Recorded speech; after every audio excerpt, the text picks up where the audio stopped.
ቃለ መጠይቁ በኋላ መቼም የተባሉትን ነገር አይተሽ ሊሆን ይችላል በቪዲዮ ማሳይሻለሁ የዛሬ 10 ዓመት ከአለማየሁ ደመቀ ጋር አለማየሁ ደመቀና አንቺን ወዳጅነት በተመለከተ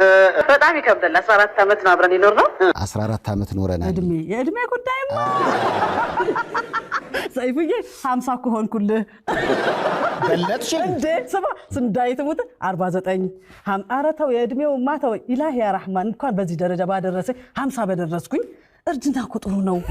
እንዴ ሰይፉዬ 50 ስለሆንኩ ደስ ነው እንጂ አይደለም ግን መሰለ የእድሜውን ደሞ ድንገር በጣም ብዙ ስለተጨነቁ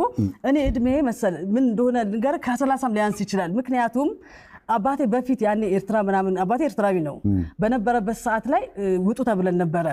ከዛ በኋላ አይ ከዚህ ውጪ ነው ተብሎ ውጪ ለመሄድ የሁላችንም እድሜ ቀነሰ በቀበሌ ማለት ነው የሁላችንም ቀበሌ እድሜ ተቀነሰና ከዛ በኋላ እኛም ቀረን እድሜውን በዛው ሄደ እኛ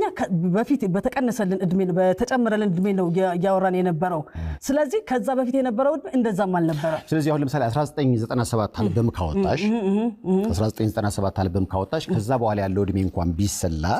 በስንት ዓመትሽ ነው አልበም ያወጣሽው ሊባል እኔ በቃ እኔ ወይ በ10 ምናምኖች ውስጥ ነው የሚመስለኝ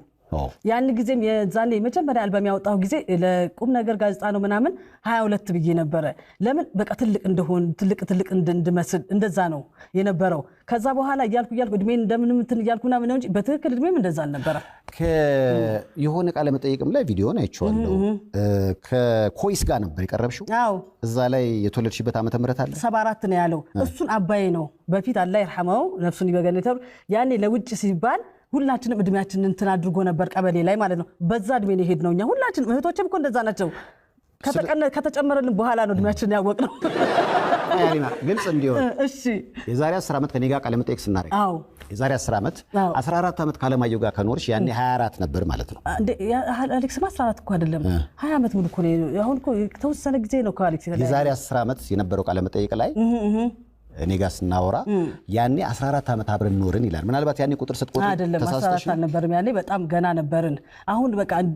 ከተገናኘን ጊዜ ጀምሮ እስከ 20 ዓመት ሞልቶናል ሐቅ ለመናገር አልበሙ 20 ዓመት ሞልቶታል ገብቷል ከዛ ጀምሮ ነው ከመጀመሪያው ከአልበሙ 20 ዓመት ከሞላው አልበሙ አሁን 15 ስንጨምርበት 35 ይመጣል ስለዚህ በ15 ዓመትሽ ነው አልበም ያወጣሽው እንዲሁን ይሆናል እኔ አላቅም በጣም ትንሽ ነበርኩኝ ሰይፉዬ ስንዳይት ሙት የእድሜ ጉዳይና አባይ እንደዛ አድርገው ጨምረው ምናምን ስላል በዛው መሰረት ስለሄድኩ ነው እንጂ እንደዛ ሁኔታ ላይ ቆይ ካለህበት አይተዋል ካለህበት እና ዛላላየኝ ካለህበት የመጀመሪያው ስራሽ ነው እና ዛላላየኝ እንዴት አይነት በዛ እኮ ይታወቃል ግን እኔ እድሜን የጨመርኩት ምናምን ነገር መጀመሪያ ትልቅ እንደሆን አልበም የወጣ ጊዜ ተለቅ ያልኩ ሰው እንደሆነ 22 ያልኩት ከዛ በኋላ ደግሞ እያለ በዛው እድሜ ስለሆነ የተመራው አሁን በቀደምም ተወበቃ እድሜ ጸጋ ነው ካለሽ ምን አለ ሰባም ብትሆኝ እኮ አላህ ባደረሰኝ አይደለም እንደነችና